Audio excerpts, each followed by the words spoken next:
Check this.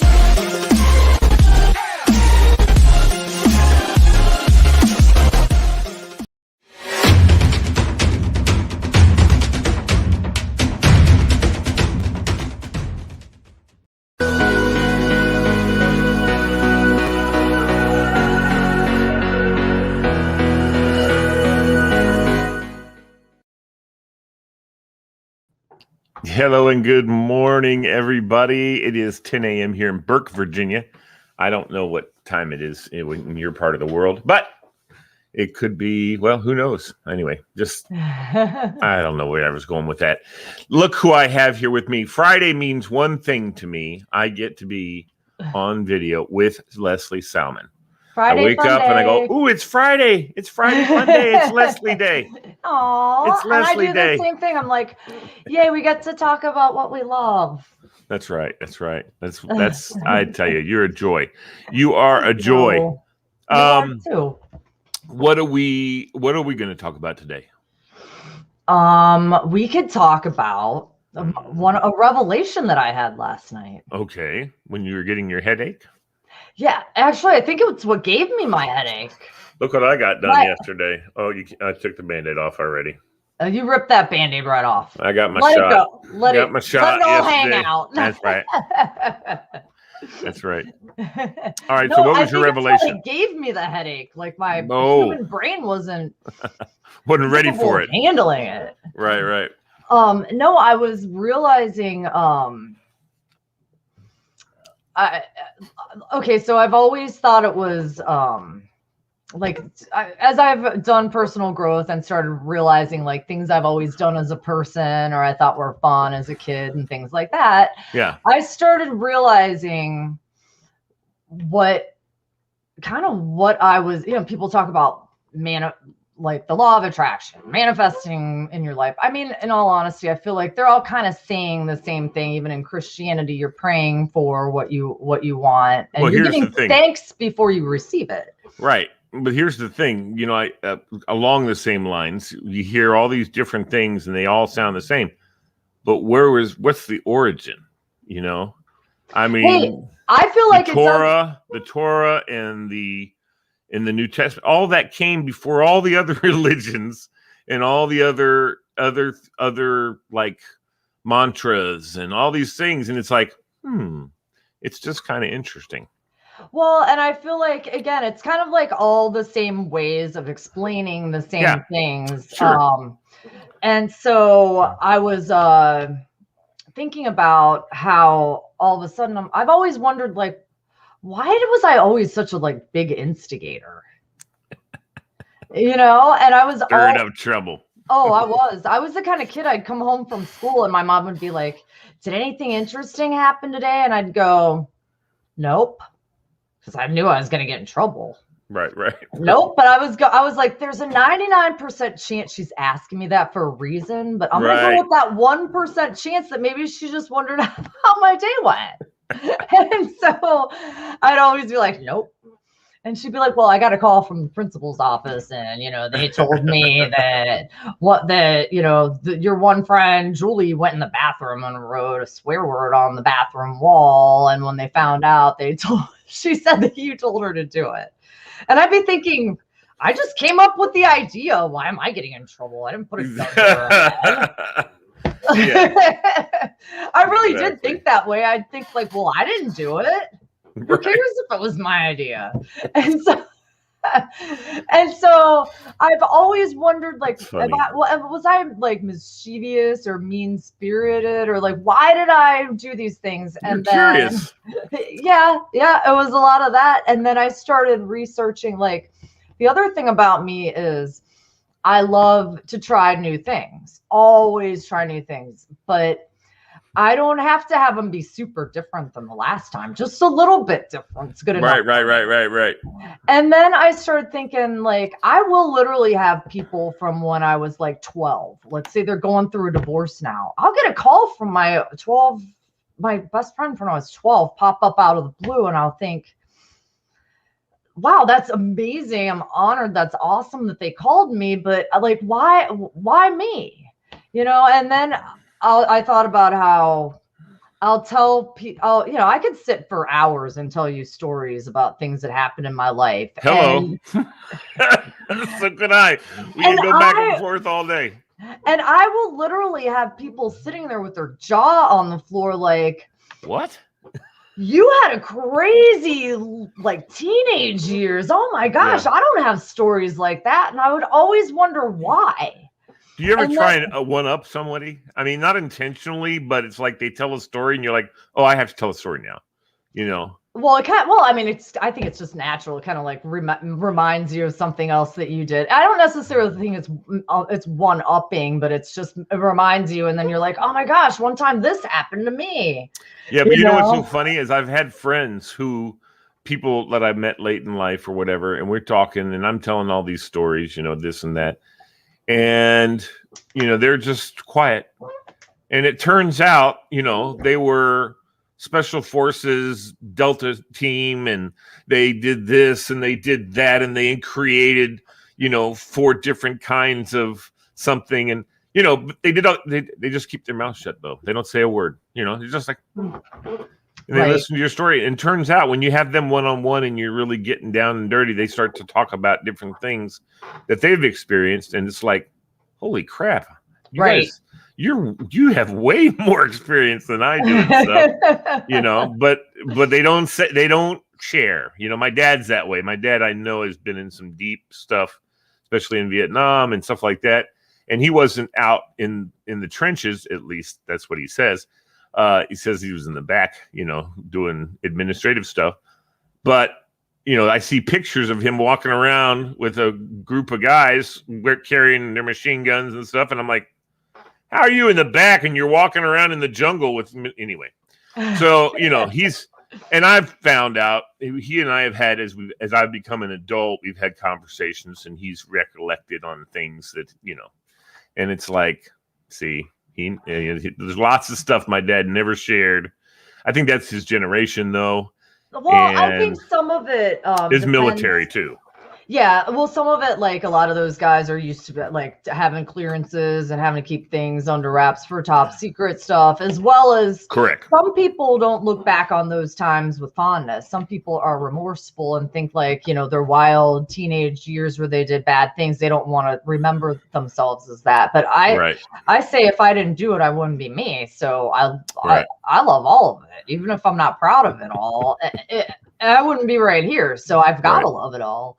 But I started thinking about all those things and I realized the key to creating, let's use today's woo-woo terms of creating your own reality, isn't learning how to do it. It's becoming aware of how you already do it. Mm-hmm. And that's where I was like, no wonder people remember me. Novelty is one of the biggest ways for memory. When you do something new for the first time, and I'm always daring somebody to do something weird or to do something new or fun. And I just thought I was doing it to entertain things, but it was developing a really strong bond between me and a lot of people in my life because they remember those things. And that's why they remember me. And I'm on the front of their mind. But for me, I do that with everybody. Mm-hmm. So, and it's not a bad thing. Like, I don't love them as much as they love me. It's just, that's my thing. Mm-hmm. And so I started realizing, oh, well, what if I incorporated those things into my work at the office place with my employees? What if I started training people in more creative ways where every time was different, but to train them in different aspects of the same thing, but maybe you show them the thing one way through an art lesson. You have somebody come in, you paint with a team building thing and you get their creative juices flowing and you could do it that way one week and the next week do something else. And just basically, if you want to be a leader, look at Jesus. You want people to, he was the best leader ever. And why? They followed him because they loved him. And because he loved them. And he loved them. And they could see that. And I've taken that way of his doing things And that's the way I approach my daily. Yeah. Is the people I interact with, I want to make sure that they know I love them. And if they don't pick up on it, which I can tell, usually they can pick up on it. If they don't, I let them know. Well, like even if it's in the goodbye part, say, all right, see you later, love you. I just sent my buddy Billy Riley a thing. I love you, boy. And just out of the blue. And I said, oh, Danny boy, because he's, the whole Irish thing, Billy Riley, nuthead.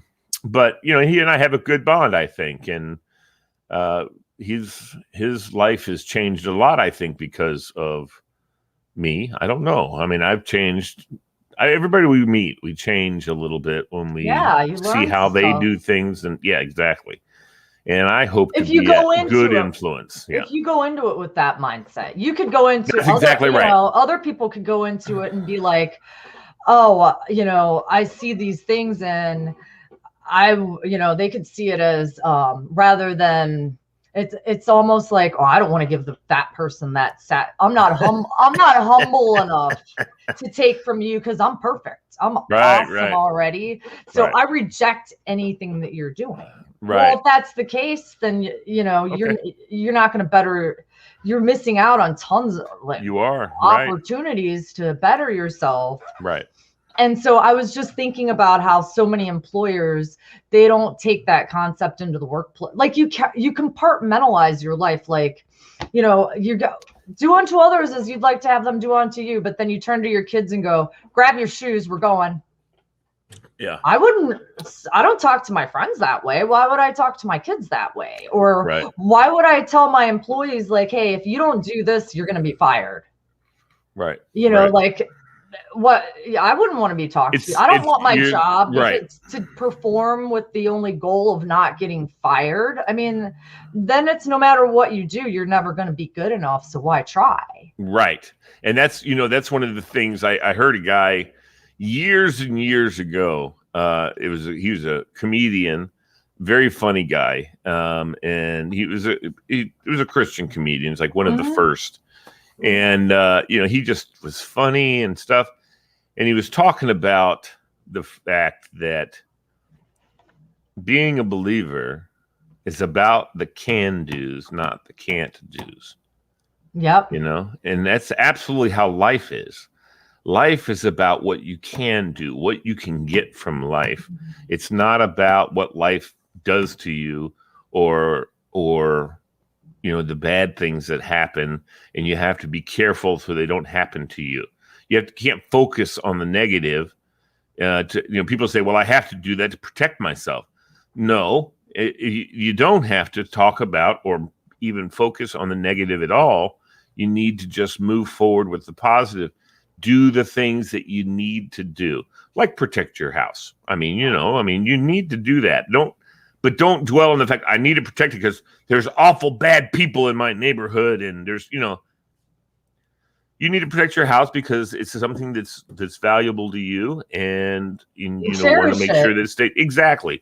And so same with your children, you don't let them go play out in the middle of the night because you want to protect them from anything that might be out there.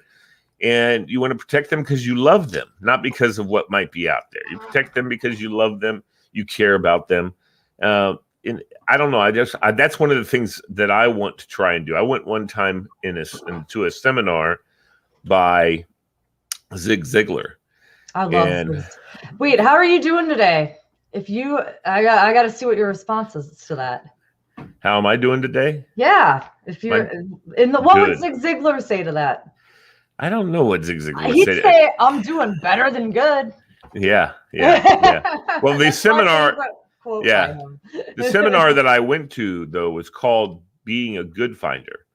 And it was fantastic. I mean, I could go on and tell you all the stuff that he did and all the neat things that he said. But ultimately, he said that being a good finder means also being a good placer. You want to put people in a good place, and you have that power.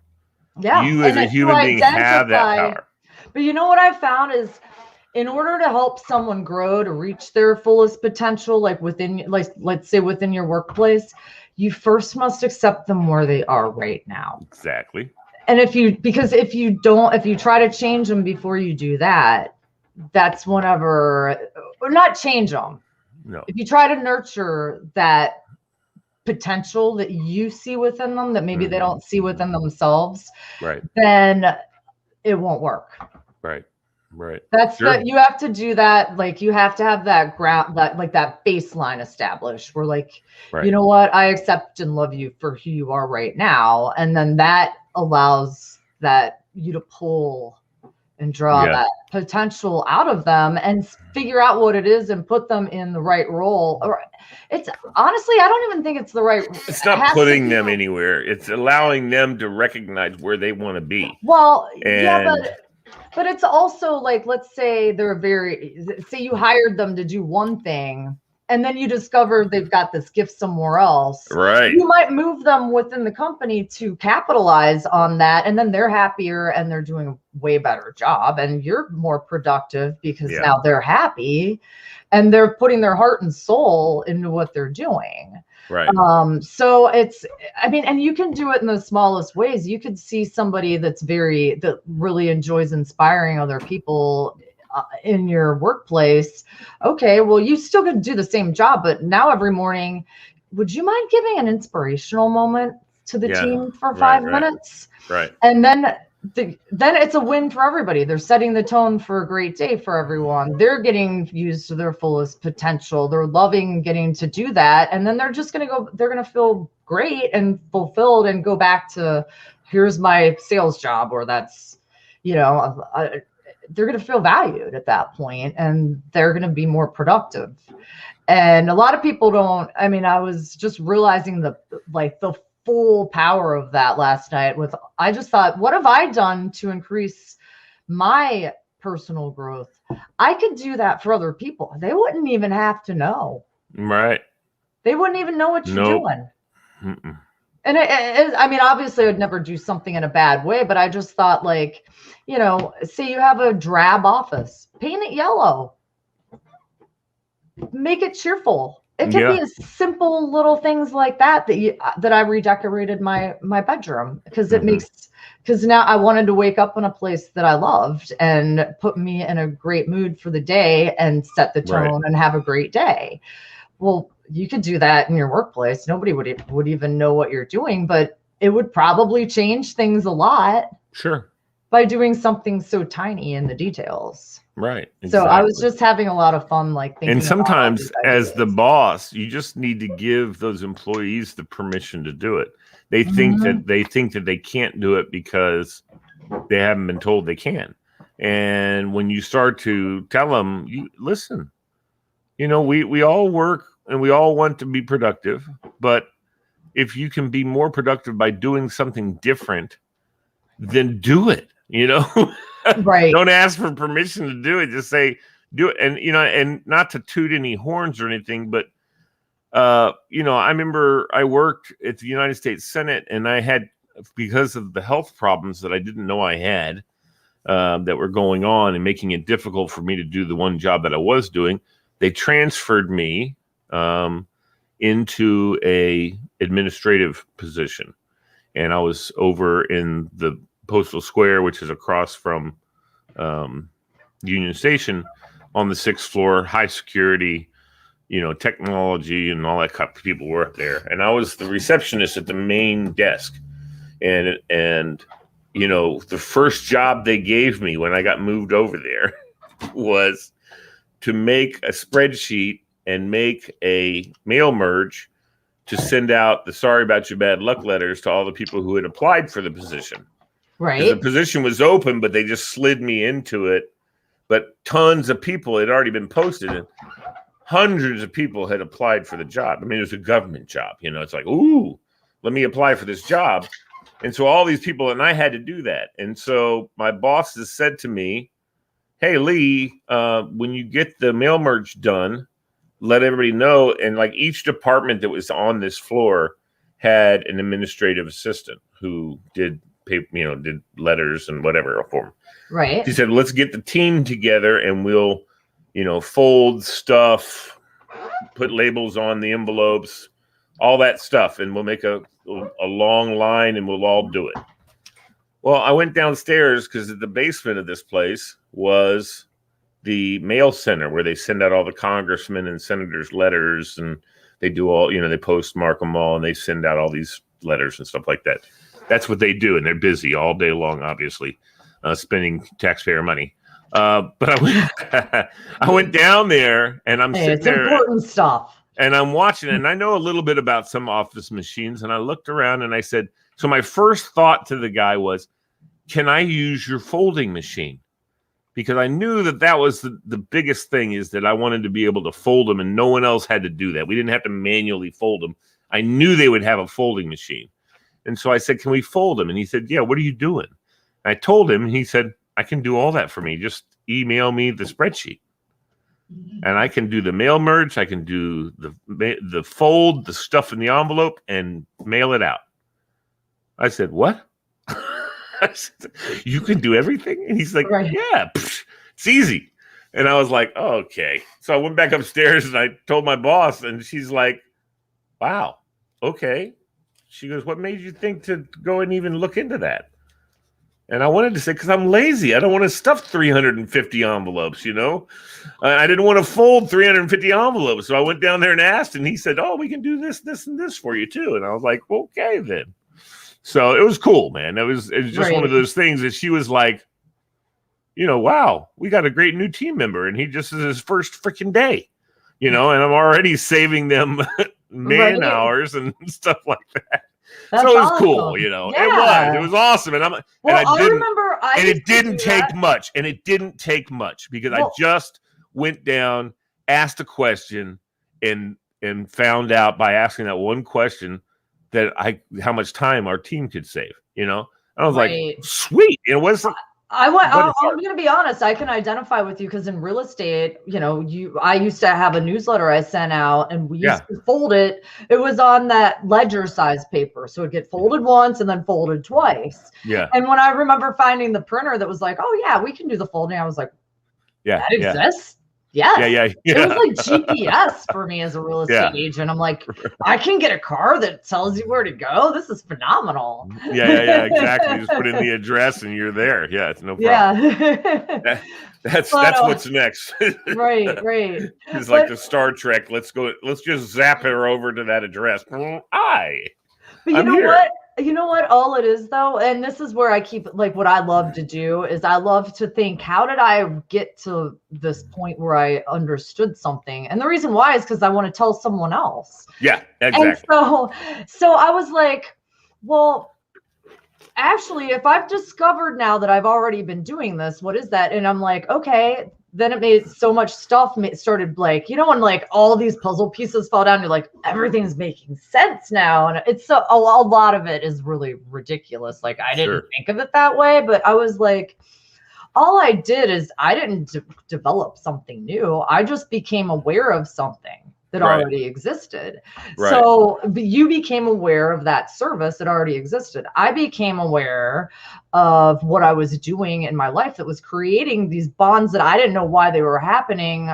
It'd be like, we can experience, my favorite topic. I can experience magic all day long, but if I don't know what magic is, I'm still having experience of magic. I just don't know what's happening. Yeah.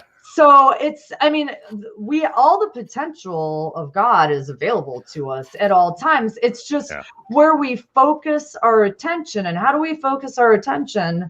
It's by what we put into our bodies. Our bodies are a temple of the Lord. So, when you're interested in magic or any other topic, you want to know everything about it. You want to watch shows on it. You want to read about it. You want to research about it. You want to talk about it. Yeah, you want to apply it to your life. And as you're doing that, you become aware of more things that have to do with magic. And they always existed.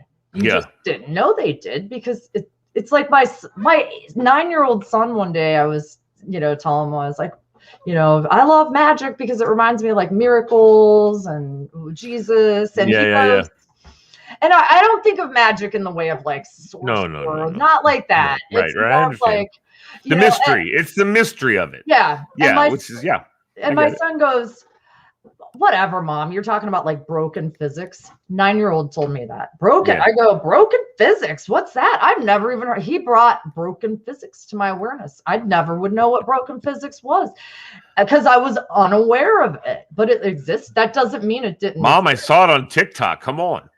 Well, they play about it in like Minecraft and things like that. That's right. When you really realize what that stuff's based on, it is based. I mean, they're using swords and different energies and different crystals and all that stuff. And and I Googled it and I thought there is such a thing as broken physics, and it does have to do with magic. I was like, holy crap! Like, how did this kid know that? But if we don't talk about things with each other, I might not get that insight from you that you have about broken physics for me to use if I keep it into myself because I'm worried about what people will think about me or what the outside world will think about me, or I'm weird or whatever. But it's like, that's your unique. Your uniqueness is what everybody already loves about you. And that's why they put up with that ego that you have on as a mask to disguise yourself from the world. And they're just waiting for you to take it off, because that's the reason they actually like you, is they see what's underneath. They're like, I wish if Lesley would just not do those couple annoying things, she'd be so much more fun. But I'll still put up with her because she's fun. You love her. Because you love her, and it's like, because a lot of times that's how it is. You have to make a decision. And we've talked about this before, Lesley. I make a decision to love everybody and love them where they are, like you said. And then it's fun to watch as they become who they want to be. Yeah. They become more about who they want to be. And not necessarily because they see that in me or in you or anybody else. It's just that they don't have to earn my love. They don't have to earn my admiration. Now that all you're doing is bringing an awareness to them of another option that they didn't know they already had, because they didn't realize that they could be accepted and loved by anyone. Right. The way they are. We're always feeling like we're not enough. Oh, if I do XYZ, then I'm a good person. If I quit smoking, I'm a good person. Who cares if you smoke? Well, it's not the best thing ever, but you're not a bad person if you smoke. Become a good person and then quit smoking. Right. It'll or follow. Whatever order you want to do it in. I mean, that's right. Absolutely. I mean, I used to smoke. I still, there was a point when as I started smoking, I was like 13 or 14 years old, and I smoked for a long time. It had nothing to do with my lung issues, but those were a disease. But, and as I smoked, I never smoked a lot, and I always say that to doctors. Doctors would say, do you smoke? Yes. How much do you smoke? Maybe a half a pack a day, Right. They're like, and then they go like this. That's not smoking. You know what I mean? It's like the doctors always were like, you don't smoke. Right. And I was always felt good about that. I was like, okay, so I'll just keep it because I enjoyed it. But at some point when I was smoking a lot, it was an addiction process. And I remember giving it one time. I had the hiccups when I was smoking. If you've ever smoked and got the hiccups, it's horrible. It's painful. Oh. And at that point, I said, I'm quitting. Bah! I got all mad, and I said, I just threw the cigarette out and I was mad. And I said, I'm quitting. And my buddy was with me, and I said, he was a picture framer, and I throw him my cigarettes, and I said, and he didn't smoke. And I said, I'm going to tell you what, in 3 weeks, if I haven't had a cigarette, you got to frame those for me as my last pack of cigarettes. And there was still half a pack left. And he did, because I did. And I quit for like 3 years. And I remember praying, because I put God to the test, I said, he's always says, put your burdens on me, I'll carry them. And so I said, okay, I'm taking you on your word. I'm giving you this addiction. Take it away from me. I don't want a cigarette, or I don't want to need a cigarette, is I think what I said. So that's what happened. And then 3 years later, a huge thing happened, and I just drove to 7-Eleven, bought a pack of cigarettes. Yeah. But at that point, though, it was more of an emotional thing than it was an addiction chemical thing. And then for the next how many ever years that I smoked, it was more in the car. I didn't smoke anywhere else, and that kind of thing. But there was no addiction at that point. I was just, I wanted a cigarette. I liked to smoke. Right. And it wasn't, I didn't want one. I didn't necessarily need one. I definitely didn't need one. And so if I had one, it was just because I was in the car and I didn't have anything else to do. And I had the whole, oral fixation thing, because it's probably why I smoked. But instead of sucking my thumb, it was probably better anyway. Well, but, me and my quotes. One of my favorite quotes by Mark Twain: "Quitting smoking is easy. I've done it hundreds of times." That's exactly right. It's just staying quitting. That's right. Exactly. It's a staying quitting, and but part of that is because there is definitely addiction properties to smoking, and addictive properties, whether it's mental or whether it's actual chemical. It's mental. I think it is more mental, because I'm telling you, after that day, I never needed, I could go and I would do that. I worked at the school. I'd smoke 2 cigarettes on the way to work, usually in the car. And then I would work all day long. And then I would drive home. And I never had a craving for a cigarette. It never felt like I wanted to have one. Like, I don't want to go. I got to go somewhere and find a cigarette, And we had teachers that would just drive off at lunch, to go smoke cigarettes.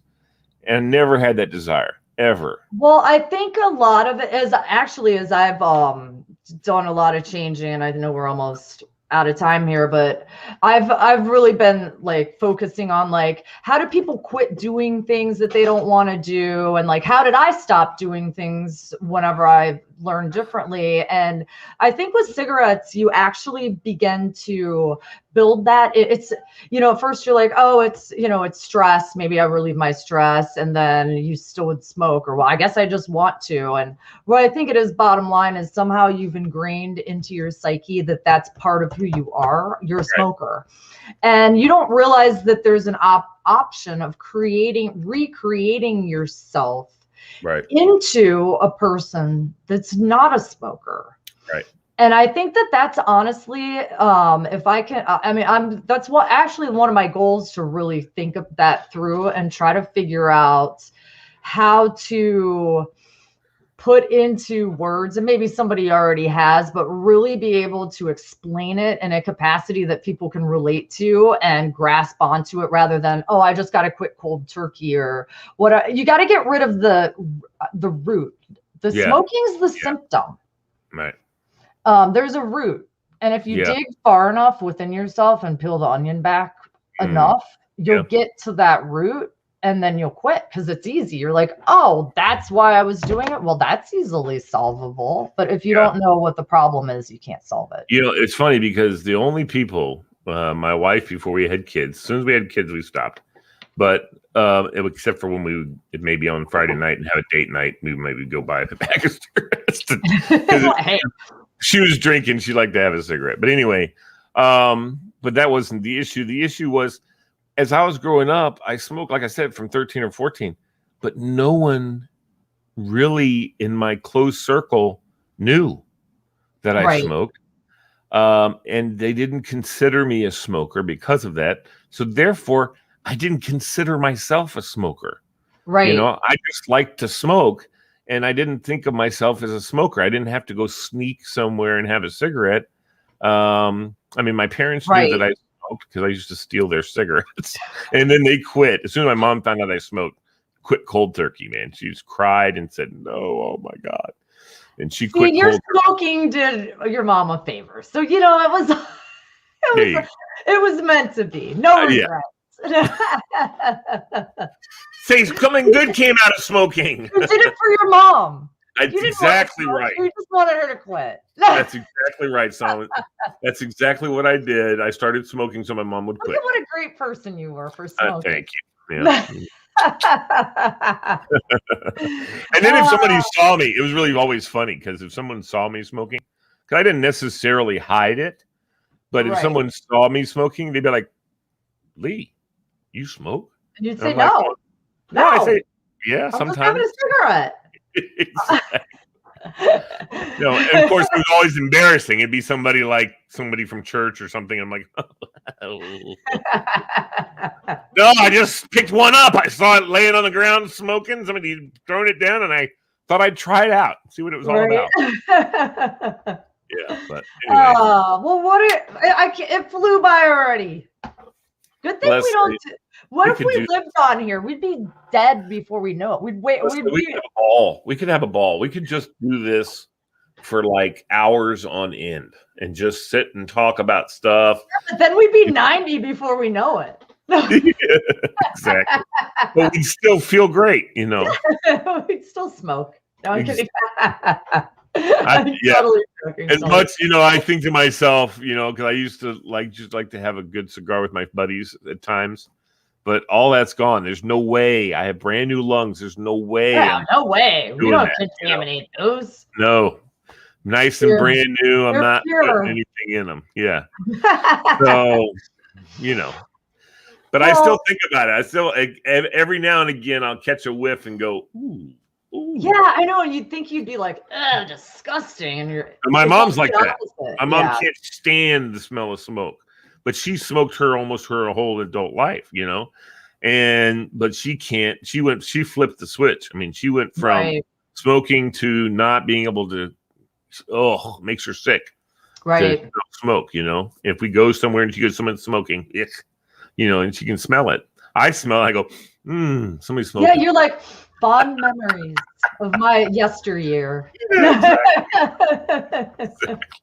All right, Les, we need to get together and hang out. And we'll have to do a live broadcast on location somewhere. That'd be awesome. I'd love to do that. All right, Lesley, have a wonderful weekend. By the way, everybody who's watching, don't forget, spring forward on Saturday night, Sunday morning, 2 a.m. actually Sunday morning. Put your clocks an hour up. And don't forget. Soak up the vitamin D. And soak up the vitamin D. Well, not today. Today is a bit overcast, but tomorrow and Sunday is supposed to be sunny. Yeah, and that's nice. Yeah, I am too. It's gonna be a great weekend. Yeah. All right, Lesley, be good. All right, I'll see you later. Love you, kiddo. Yes, ma'am. Love you too. Bye. Let me see here. Let's get us out of here. All right.